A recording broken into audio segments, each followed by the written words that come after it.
नमस्कार, कसे आहेत सगळे? मजेत ना? असायलाच हवं. मीठ टाकते कारण मी याला कोलमीला मीठ मसाला हळद सगळं लावलेलं आहे. पण आपल्याला लसूणला पण थोडं मीठ लागायला पाहिजे.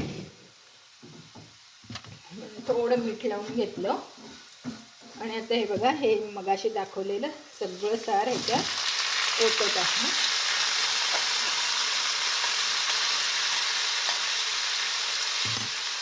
सगळा हा मसाला असा तुम्ही हाताने पण पिसून टाकू शकता.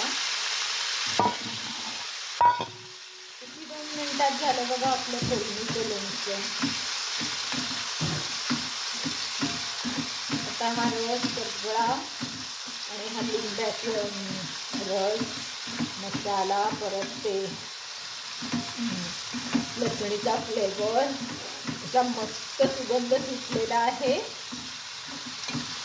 काही विचारू नका, एकदम मस्त असं लोणचं हे आपलं बनलेलं आहे. आणि आता हे रेडी टू ईट झालेलं आहे. हे बघा, जरा कोलमी शिजू दे.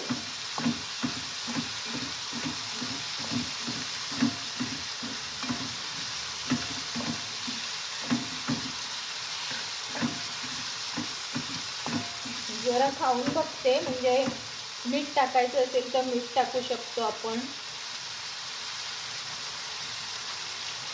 कोलमीचं लगेच शिजते, एकदम अप्रतिम झालेला आहे. जर तुम्हाला हा व्हिडिओ आवडला असेल तर प्लीज माझ्या दोन्ही चॅनलना भेट द्या. तुम्हाला असेच नवनवीन पदार्थ, गोष्टी, कविता, एव्हरीथिंग इन वन असं एकाच चॅनलवर तुम्हाला मिळणार आहे. दुसरंही चॅनल माझं सेम आहे, तर मला लाईक, शेअर आणि सबस्क्राईब करायला अजिबात विसरू नका. बाय.